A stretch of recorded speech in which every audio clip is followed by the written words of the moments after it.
ಕರ್ನಾಟಕ ರಾಜ್ಯ ರಸ್ತೆ ಸಾರಿಗೆ ನಿಗಮಕ್ಕೆ 144 BS6 ನಗರ ಸಾರಿಗೆ ಡೀಸೆಲ್ ಬಸ್ಗಳನ್ನು 62 ಕೋಟಿ ರೂಪಾಯಿಗಳ ಅಂದಾಜು ಮೊತ್ತದಲ್ಲಿ ಖರೀದಿಸಲು ಆಡಳಿತಾತ್ಮಕ ಅನುಮೋದನೆಯನ್ನು ನೀಡಿದ್ದೇವೆ.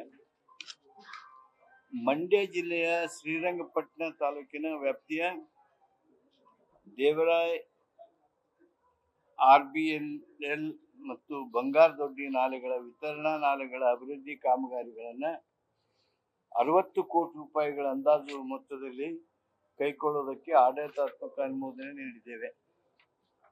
ಬೀದರ್ ಜಿಲ್ಲೆಯಲ್ಲಿ ಮಾಂಜ್ರಾ ನದಿಗೆ ಅಡ್ಡಲಾಗಿ ಬಾಲ್ಕಿ ತಾಲೂಕಿನಲ್ಲಿ ನಿರ್ಮಿಸಿರುವ ಜಿರ್ಗಿಯ ಮಾಣಿಕೇಶ್ವರ ಮತ್ತು ಚಂದಾಪುರ್ ಹಾಗೂ ಔರಾ ತಾಲೂಕಿನಲ್ಲಿ ನಿರ್ಮಿಸಲಿರುವ ಹಾಲ್ಹಳ್ಳಿ ಒಟ್ಟು 4 ಬ್ರಿಡ್ಜ್ ಕಮ್ ಬ್ಯಾರೇಜ್ಗಳ ಪುನಶ್ಚೇತನ ಕಾಮಗಾರಿಯನ್ನು 151.70 ಲಕ್ಷ ರೂಪಾಯಿಗಳ ಅಂದಾಜು ಮೊತ್ತದಲ್ಲಿ ಕೈಗೊಳ್ಳುವುದಕ್ಕೆ ಆಡಳಿತಾತ್ಮಕ ಅನುಮೋದನೆಯನ್ನು ನೀಡಿದ್ದೇವೆ.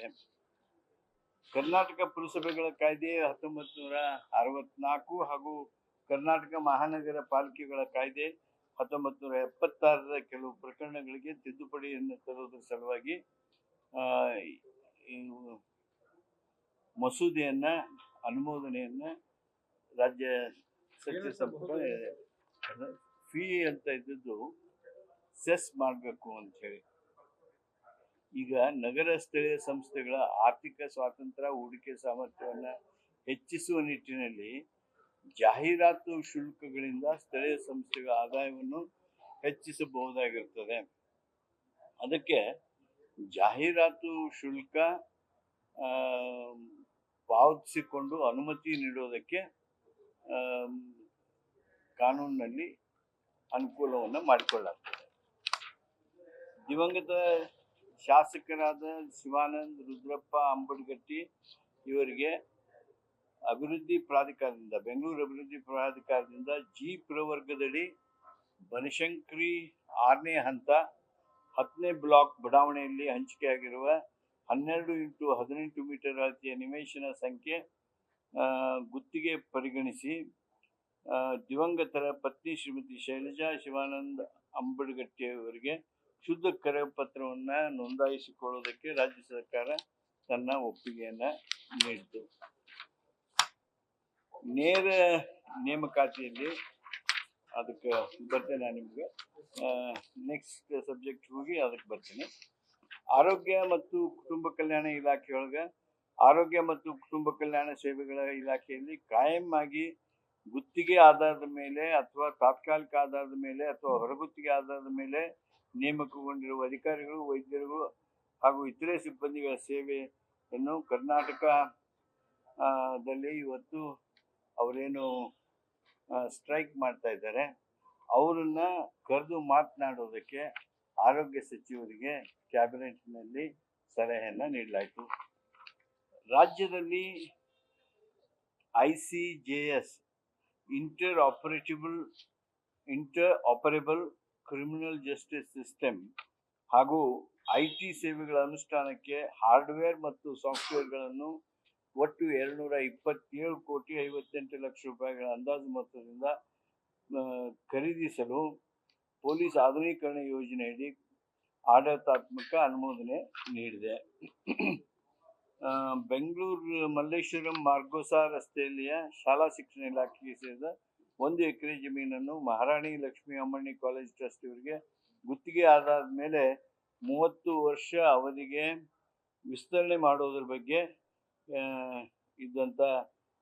ಬಂದಂಥ ವಿಷಯವನ್ನು ಮುಂದೆ ಹಾಕಲಾಗಿದೆ. ಕೆಲವು ಮಾಹಿತಿಗಳಿಗೆ ಅವಶ್ಯ ಇತ್ತು, ಅದಕ್ಕೆ ಅದು ಮುಂದೆ ಹಾಕಲಾಗಿದೆ.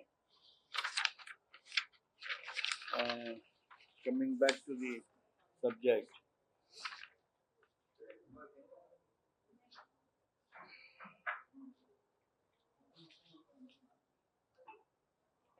ಒಳ ಮೀಸಲಾತಿಯನ್ನು ಪರಿಶಿಷ್ಟ ಜಾತಿಯಲ್ಲಿ ಒಳ ಮೀಸಲಾತಿಯನ್ನು ಏನು ನೀಡುವಿಕೆ ಇತ್ತು ಆ ವಿಷಯವಾಗಿ ರಾಜ್ಯ ಸರ್ಕಾರ ಒಳ ಮೀಸಲಾತಿ ಕುರಿತು ತನ್ನ ಬದ್ಧತೆಯನ್ನು ವ್ಯಕ್ತ ಮಾಡಿದೆ.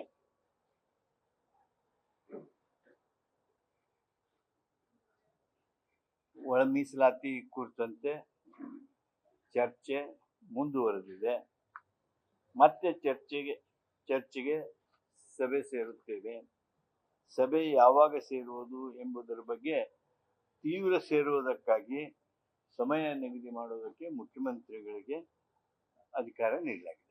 ಸರ್, ಈಗ ಇನ್ನೂ ಸಹ ಯಾಕೆ ಇತ್ಯರ್ಥ ಆಗಿಲ್ಲ? ಕಮಿಟಿ ಬಂತು, ಸಬ್ ಕಮಿಟಿ ಮಾಡ್ಕೊಂಡ್ರಿ, ಸಚಿವರ ಚರ್ಚೆ ಮಾಡಿದ್ರು, ಮಲ್ಲಿಕಾರ್ಜುನ್ ಖರ್ಗೆ ತನಕ ಹೋಗಿ ಬಂತು, ಇನ್ನು ಸಮಸ್ಯೆಗಳು ಯಾಕೆ ಇತ್ಯರ್ಥ? 56% ಏನಿತ್ತಲ್ರಿ ಅದನ್ನೀಗ 50%ಗೆ ಮಾಡೋದಕ್ಕೆ ನಾವು ಈಗಾಗಲೇ 56,432 ಹುದ್ದೆಗಳ ಭರ್ತಿ ಮಾಡೋದಕ್ಕೆ ಆದೇಶವನ್ನು ಹೊರಡಿಸಿದ್ದೇವೆ. 56ರಿಂದ 50 ಮಾಡಿದಾಗ ಯಾವ ರೀತಿಯಾಗಿ ಅದನ್ನು ಮಾಡಬೇಕು, ಅದ್ರ ಜೊತೆಗೆ ರೋಸ್ಟರ್ ಪಾಯಿಂಟ್ಗಳ ವಿಚಾರ ಇರ್ತದೆ. ಇವೆಲ್ಲವುಗಳನ್ನು ಗಮನಿಸಿ ಮುಖ್ಯಮಂತ್ರಿಗೆ ತೀವ್ರವಾಗಿ ಸಭೆ ಕರೆಯೋದಕ್ಕೆ ಕ್ಯಾಬಿನೆಟ್ನಲ್ಲಿ ಸಲಹೆಗಳು ಬಂದು ಆದ್ದರಿಂದ ಇವತ್ತು ಚರ್ಚೆ ಮುಂದುವರೆದಿದೆ. ಬಹುಬೇಗ ಮತ್ತೆ ಚರ್ಚೆಗೆ ಸೇರ್ತೇವೆ.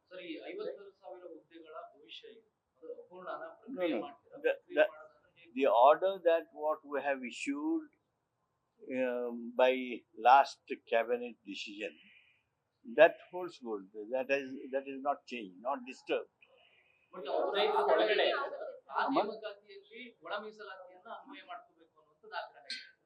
ಅದರ ಸಲುವಾಗಿನ ಈ ಚರ್ಚೆ ನಡೆದಿರೋದು.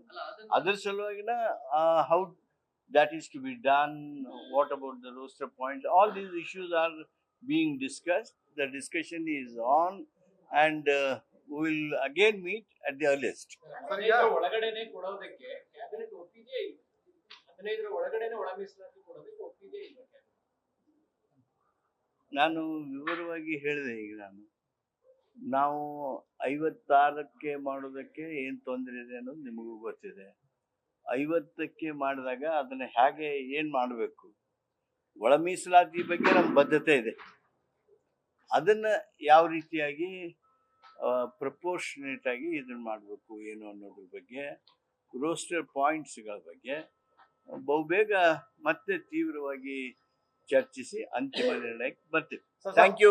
ತಾಂತ್ರಿಕ ಸಮಿತಿ ಮಾಡಬೇಕು ಅಂತ ನಾಗಮೋಹನ್ ದಾಸ್ ಕರ್ಸ್ಕೊಂಡು ಸಿಎಂ ಚರ್ಚೆ ಮಾಡಿದ್ದಾರೆ. ತಾಂತ್ರಿಕ ಸಮಿತಿ ಅಗತ್ಯ ಇದೆಯಾ ಅಥವಾ ಕ್ಯಾಬಿನೆಟ್ ಸಬ್ ಕಮಿಟಿ ಅಗತ್ಯ ಇದೆಯಾ? ಏನು ಸರ್ ಡಿಸ್ಕಷನ್? ನನಗೆ ನೀವು ಹೇಳ್ತಕ್ಕಂಥ ವಿಷಯದ ಬಗ್ಗೆ ನನ್ನ ಹತ್ರ ಈ ಸದ್ಯ ಪ್ರತಿಕ್ರಿಯೆ ಹೇಳೋದಕ್ಕೆ ಇಲ್ಲ. ಆದರೆ ಭಾಳ ಬೇಗ ಇದ್ರ ಬಗ್ಗೆ ಸಂಪೂರ್ಣವಾಗಿ ಚರ್ಚೆ ಮಾಡೋದಕ್ಕೆ ಮತ್ತೆ ಸೇರ್ತಾ ಇದ್ದೀನಿ. ನಮಸ್ಕಾರ. It is for the Chief Minister to decide that. News first ನಿರ್ಭೀತಿಯಿಂದ ನಿಮ್ಮ ಪರವಾಗಿ.